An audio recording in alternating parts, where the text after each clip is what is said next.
dipersembahkan oleh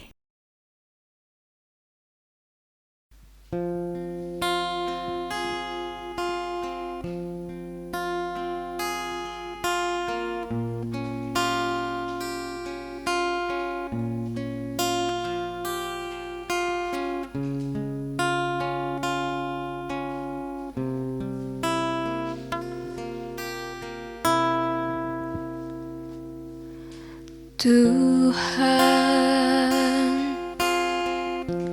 tempat aku berteduh, di mana aku mengeluh dengan segala peluh.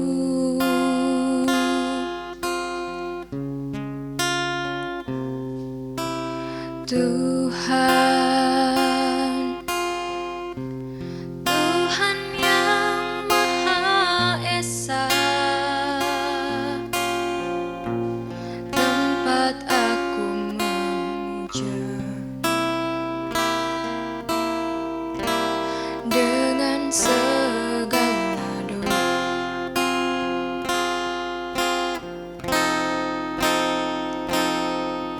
Aku jauh, engkau jauh, aku dekat, engkau dekat.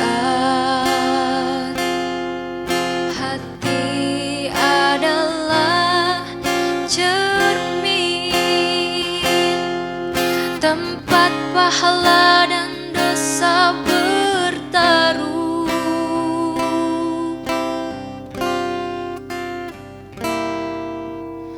Tuhan,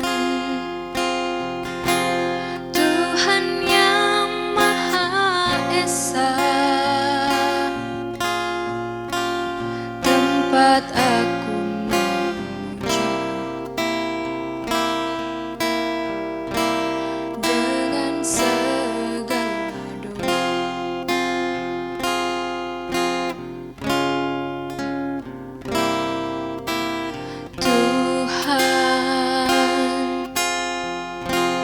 Tuhan yang Maha Esa,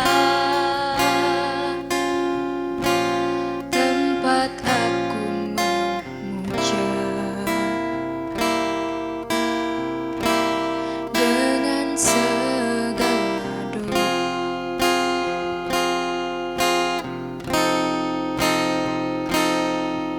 Aku jauh, engkau jauh, aku dekat, engkau dekat.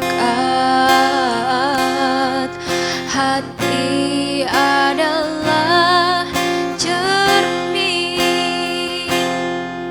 tempat pahala dan dosa bertaruh.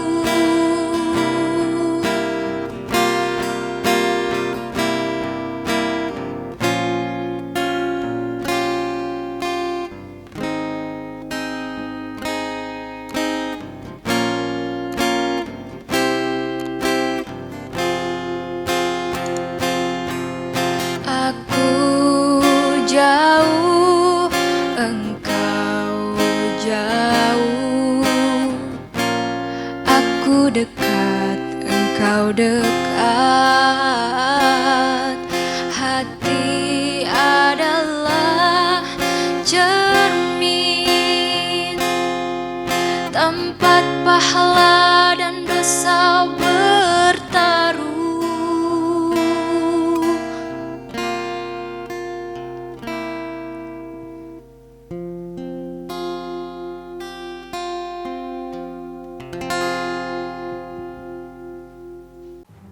Assalamualaikum warahmatullahi wabarakatuh. Alhamdulillahi wa kafa, wassalatu wassalamu ala Muhammadin Nabiyil Mustafa wa ala alihi wa sahbihi wa manittaba'al huda, amma ba'd. Pemirsa TV-mu yang dirahmati Allah, jumpa kita kembali dalam acara Kolak. Kali ini kita akan membahas tentang penistaan agama, sering disebut dengan religious blasphemy, yang akhir-akhir ini memang marak terjadi, bahkan menjadi bagian dari masalah kita dalam kehidupan berbangsa dan bernegara. Beberapa saat yang lalu di bulan Ramadan beredar sebuah video dari seseorang yang disebut di situ Mr. X, menyampaikan 3 hal yang dalam konteks agama itu bermasalah. Yang pertama, dia menyatakan dirinya sebagai Rasul yang ke-26. Kemudian yang kedua, dia mengkritik, atau kalau menurut saya malah lebih dari sekedar mengkritik, tetapi mencaci Nabi Muhammad. Kemudian yang ketiga, dia juga mencerca berbagai tradisi dan kebiasaan yang ada di dalam masyarakat, khususnya pada bulan Ramadan. Ini memang hanya salah satu saja dari sekian banyak kasus-kasus penistaan agama yang terjadi di tanah air kita. Sebelumnya misalnya seseorang membanting Al-Quran, merobek-robek, menginjak-injak Al-Quran. Atau pada sisi yang lain misalnya seseorang pada konteks tertentu misalnya memberikan penilaian-penilaian yang negatif terhadap tokoh-tokoh tertentu atau tempat-tempat suci agama tertentu. Ini memang sesuatu yang sangat kita sayangkan, tetapi juga sesuatu yang tidak bisa kita hindarkan. Dan hal seperti ini tidak hanya terjadi di dalam negeri saja, tapi juga di mancanegara. Pengalaman di Eropa misalnya, seiring dengan meningkatnya Islamofobia atau ketakutan kepada Islam, religious blasphemy ini juga luar biasa. Kita masih ingat bagaimana sebuah media di Norwegia, juga di Denmark dan beberapa negara yang lainnya di Eropa menista Nabi Muhammad dengan penggambaran yang sangat sarkastis dan sangat negatif. Dan akibat dari itu semua memang muncul berbagai macam kekerasan. Nah, hal ini sebenarnya memang sesuatu yang tidak sederhana, masalah dan penyebabnya sangat kompleks. Kalau kita mengikuti teori Huntington, The Clash of Civilization, realitas ini mungkin menjadi pembenaran bagaimana peradaban itu saling berbenturan antara satu dengan yang lainnya. Walaupun ada yang mengkritik bahwa peradaban itu tidak mungkin berbenturan, tidak mungkin terjadi clash antar peradaban, karena peradaban itu berisi nilai-nilai utama yang universal yang bisa diterima oleh semua bangsa dengan beragam budayanya dan beragam agamanya. Yang terjadi, kata mereka yang mengkritik Clash of Civilization itu adalah clash of culture atau clash of values, benturan antar budaya atau benturan antar nilai. Tetapi lepas dari itu semua, fenomena atau realitas penistaan agama ini memang menjadi masalah yang sesungguhnya kalau kita bicara dalam konteks masyarakat multikultural, masyarakat itu sudah seharusnya mulai terbuka dan sudah seharusnya mulai bisa menerima orang lain yang berbeda. Tetapi nyatanya sekarang ini justru dalam era multikulturalisme itu, selain fenomena Islamofobia, antisemitisme, anti terhadap agama-agama samawi, atau rasisme, satu bentuk perilaku di mana satu ras merasa dirinya lebih baik, lebih unggul dari yang lain, ini juga menjadi masalah global. Rasisme terjadi dalam sepak bola, rasisme terjadi dalam politik, dan berbagai macam ekspresi rasa tidak suka kepada mereka yang berbeda. Nah, karena itu maka terjadinya religious blasphemy ini juga memang sebagiannya disebabkan oleh rasa tidak suka kepada agama lain. Dan rasa tidak suka kepada agama lain itu penyebabnya juga beragam. Penyebabnya bisa jadi karena ada trauma sejarah, di mana pengalaman-pengalaman pahit masa lalu muncul kembali dari alam bawah sadar karena berbagai faktor, misalnya faktor politik, faktor ekonomi, dan sebagainya. Islamofobia itu muncul di banyak negara di Eropa, bahkan ada mengatakan di tanah air kita terjadi karena ketakutan kepada Islam dan trauma di mana umat Islam pernah berperang melawan kaum Nasrani dalam perang salib. Tapi yang saya kira sangat dominan dalam konteks ini adalah persoalan-persoalan politik, terutama ketika kita bicara mengenai politik identitas dan populisme politik. Demokrasi pada satu sisi memberikan kita sebuah budaya di mana manusia itu posisinya egaliter, satu dengan yang lainnya sama.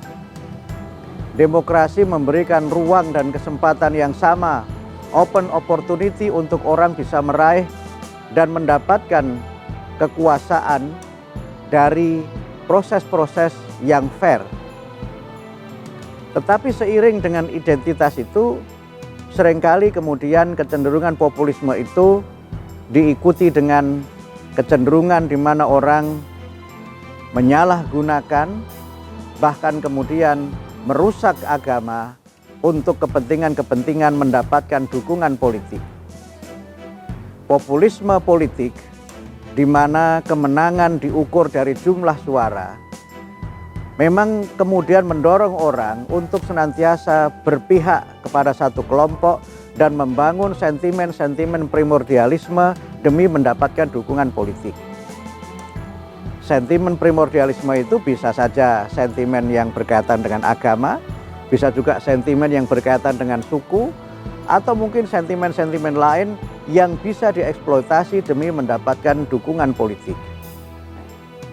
Nah, seringkali beberapa kasus kekerasan keagamaan terjadi menjelang pilkada, di mana demi mendapatkan dukungan politik, seorang kandidat itu menunjukkan superioritas agama, biasanya agama mayoritas, dan kemudian melakukan diskriminasi, bahkan mungkin kekerasan terhadap kelompok minoritas.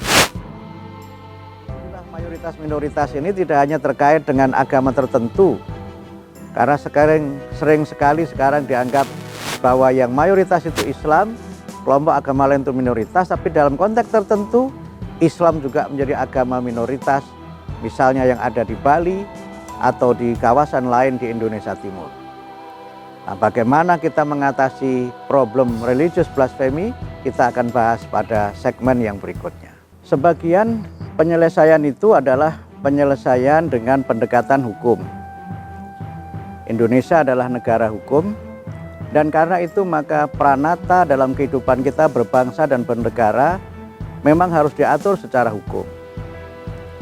Sehingga karena itu PNPS 1965, Undang-Undang tentang pidana dan berbagai hal yang berkaitan dengan pranata-pranata mengenai bagaimana kita ini harus saling menghormati satu dengan yang lain, harus diatur secara jelas di dalam hukum.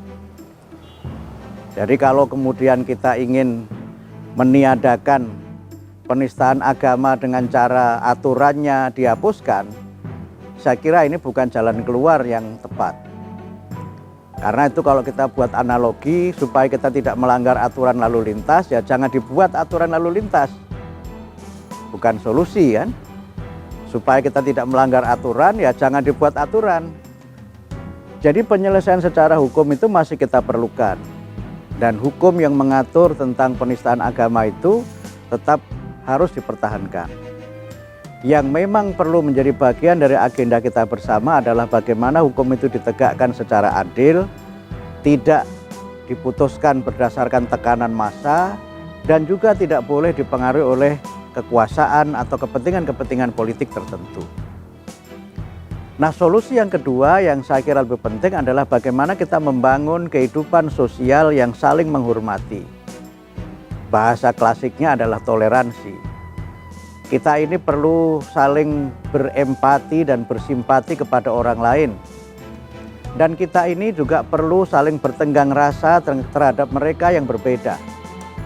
Bahkan dalam konteks kita membangun kehidupan beragama, tentu kita harus memiliki sikap lapang dada, mengakomodasi dan memfasilitasi mereka yang berbeda supaya dapat melaksanakan ibadah sesuai dengan keyakinannya. Nah, ini adalah proses kultural yang bisa dilakukan melalui pendidikan, dan yang lebih penting lagi tentu melalui upaya-upaya kita membangun kehidupan kewargaan yang terbuka dan inklusif. Nah, inilah aspek penting yang memang menjadi bagian dari agenda besar kita, dan sesuatu yang tidak mudah dilakukan di tengah berbagai persoalan dan kepentingan politik, terutama memang politik kekuasaan. Tetapi sebagai seorang muslim, kita juga tidak boleh kemudian bersikap yang kasar atau mungkin berperilaku intoleran hanya karena misalnya ada orang lain atau pemeluk agama lain yang menghina agama Islam atau menista tokoh-tokoh Islam. Wajar kalau kita tersinggung, wajar kalau kita marah. Tetapi kemarahan kita itu tidak boleh membuat kita ini berbuat melanggar hukum. Tidak boleh penistaan mereka kepada agama Islam, kepada para tokoh Islam itu kita balas dengan penistaan yang sama. Karena Nabi Muhammad memberikan kepada kita tuntunan bagaimana kita bersikap toleran, dan bagaimana Al-Quran melarang kita menista, menghina Tuhan agama yang lain selain Allah. Wala tasubbul ladzina yad'una min dunillah fayasubbullaha adwan bighairi ilmin. Janganlah kamu menghina Tuhan selain Allah, karena kalau kamu menghina Tuhan selain Allah, maka mereka akan membalas kamu dengan menghina Allah dengan penuh permusuhan dan tanpa dasar ilmu pengetahuan. Inilah dasar toleransi di dalam Islam, dan inilah prinsip yang perlu kita bangun bersama-sama, bahwa sesungguhnya penistaan agama itu merupakan amalan yang tidak bertentangan, merupakan amalan yang bertentangan dengan Islam. Dan undang-undang penistaan agama itu diperlukan agar kita ini hidup rukun, hidup damai, dan saling bekerja sama antara satu dengan yang lainnya dalam bingkai negara Indonesia yang berbineka tunggal ika. Mudah-mudahan bermanfaat. Nasrun minallah wa fathun qarib wa basyiril mu'minin. Wassalamualaikum warahmatullahi wabarakatuh.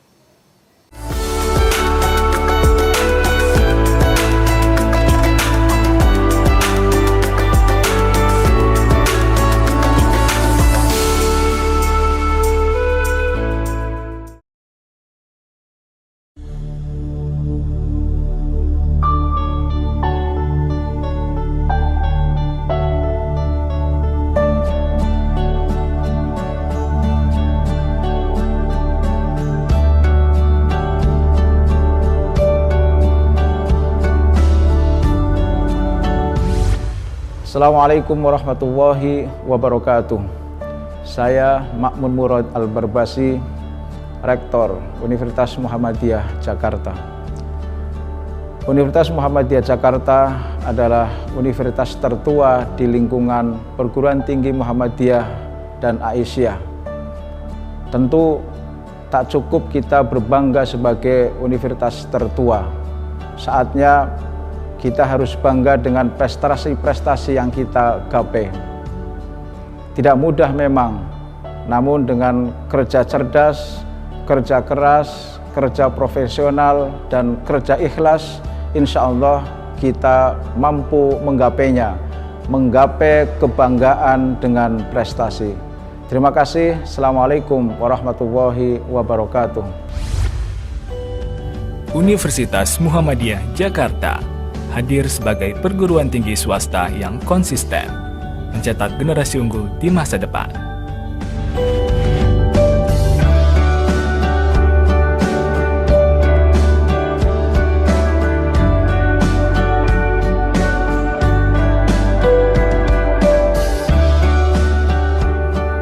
Didirikan sejak tahun 1955, Universitas Muhammadiyah Jakarta kini memiliki 10 fakultas dan 52 program studi.